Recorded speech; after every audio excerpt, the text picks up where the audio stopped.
Hey Walleye Wisdom watchers, this is Gary Spiker reporting from Port Clinton, Ohio, right on Lake Erie. Just finished our 7th day of fishing here on a productive trip.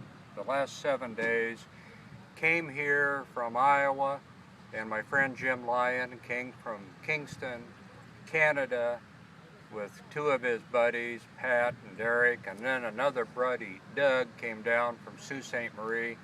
My friend Tom Harrison came and started fishing with me last Sunday, fished through Wednesday, and then Chris Spiker came down from Chicago, and Chris fished with me through today. So we have had, in each of our boats, 20 fish days this week.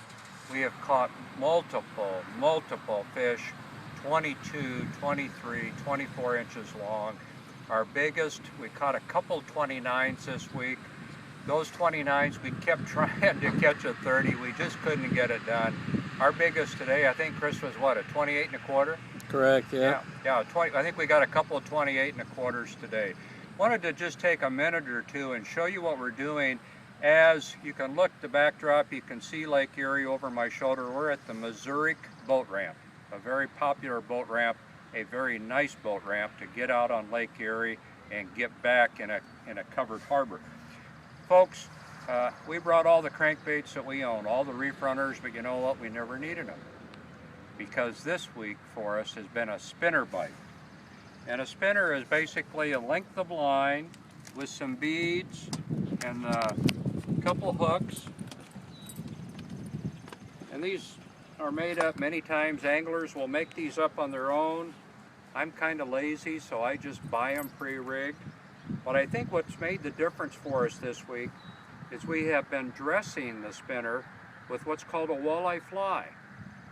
This one has been used all week, and it has worked really well. You can order these through my friend Glenn Vinton at Backwater Tackle up in Winona, Minnesota. They come in a 2-pack, lots of different colors.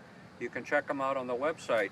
But you'll notice this Fire Tiger kind of blade with the bronze back or copper back.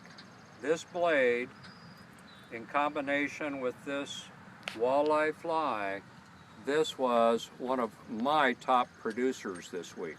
So you can see the blade pattern, and you can see the fly. Whoop, lost it, Chris. Now the other color that was very, very successful this week, I'll get it off the, oh, by the way, if you want to save a little money, just go ahead and go to Walmart and get these, what do they call these things? Noodles? Plastic noodles? You can cut them up. You can use them to keep all of your snells. Take a look at this blade, folks. Purple chartreuse spots, but the key for us on this blade was having the chartreuse painted back rather than either the copper or the silver. You'll notice the hooks on the snell, none of the red paint's there. I have used the snells over and over again this week. And you'll notice the walleye fly, purple color. Purple color. So you can match these flies to the style of blade that you have.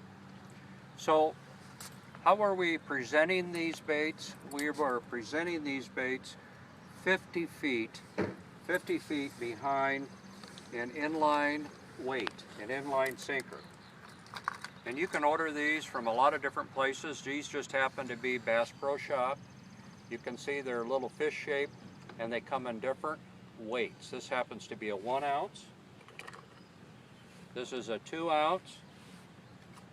And the bigger one is the 3 ounce.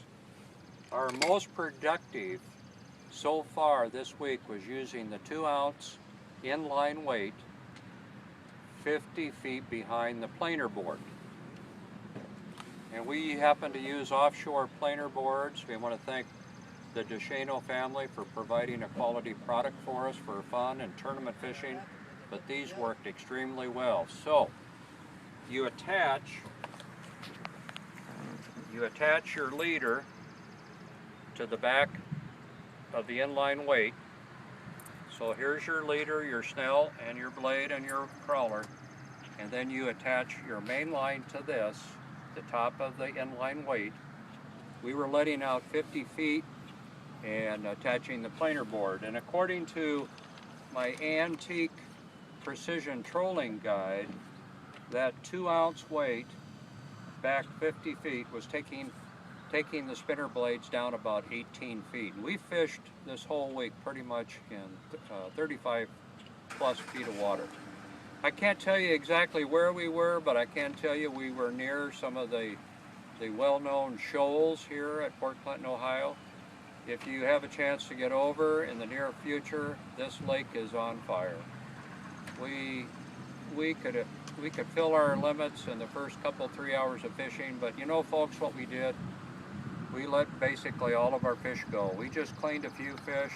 Chris helped me clean some fish here that we caught the other day, but we just cleaned a few fish to take home. So if you get over to Port Clinton, Ohio, and you have a chance to fish Lake Erie, and it's warm, like it's been this week, 80s, mid-80s in the early part of the week, and now low 70s here on Saturday.